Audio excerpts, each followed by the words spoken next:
Olá pessoal, aqui é o professor Marquinhos Reis e eu vou corrigir hoje com vocês uma questão do Enem de 2020, tá bom? Vamos lá comigo? Deixa eu mostrar para vocês qual questão. É essa aqui.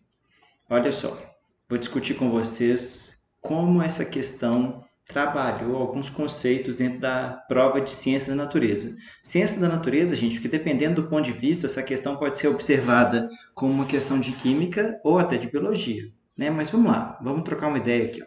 Em 2011, uma falha no processo de perfuração realizado por uma empresa petrolífera ocasionou o derramamento de petróleo na bacia hidrográfica de Campos, no Rio de Janeiro. Então, ele está contando sobre o vazamento de petróleo.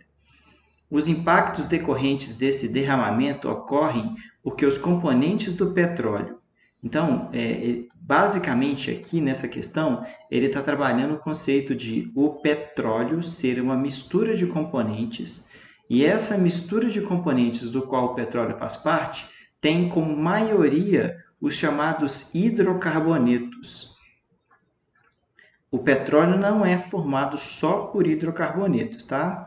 Mas a maior parte dos componentes que formam o petróleo são hidrocarbonetos. Hidrocarbonetos são moléculas formadas apenas por carbono e hidrogênio. Carbono e hidrogênio. Apenas por carbono e hidrogênio. Mais uma vez, pessoal, nem todos os componentes que formam os hidrocarbonetos, formam o petróleo, perdão, são hidrocarbonetos. É a maior parte. Tá? Por exemplo, vários componentes que formam a gasolina, o diesel, são hidrocarbonetos porque vêm do petróleo. Essas moléculas que são formadas apenas por carbono e hidrogênio, de modo geral, são apolares, porque a diferença de eletronegatividade entre o carbono e o hidrogênio é muito pequena. Principalmente quando a cadeia carbônica fica muito grande, nós não conseguimos ver uma polarização muito grande em moléculas desse tipo.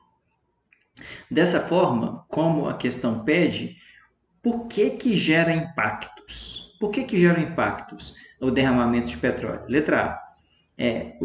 Os componentes do petróleo reagem com a água do mar, não reagem com a água do mar. Não ocorre uma reação química com a água do mar.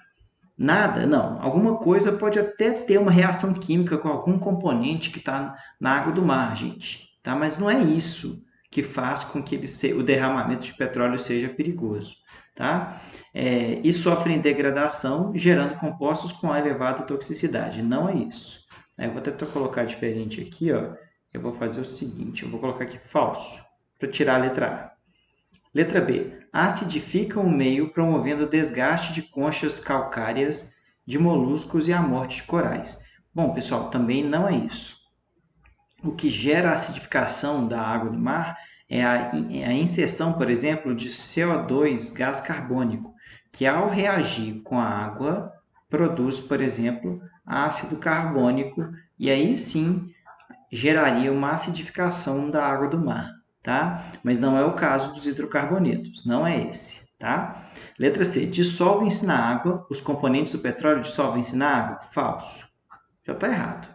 Por quê? Porque como os componentes do petróleo são apolares e a água é uma molécula polar, a gente não vai ter dissolução dos componentes do petróleo na água. Nada, não, nada é muito, né? Mas muito pouco ou quase nada vai dissolver, praticamente nada, tá bom? Lembrando que o petróleo é uma mistura complexa de vários componentes, inclusive hidrocarbonetos. Letra D. Olha só que legal a letra D. Os componentes do petróleo têm caráter hidrofóbico, entre aspas, medo de água. Então, não interagem com a água. Opa, moléculas apolares são hidrofóbicas. A gente já começou vendo que essa letra D tem um caráter que está certo. Então, tem caráter hidrofóbico apolar? Sim.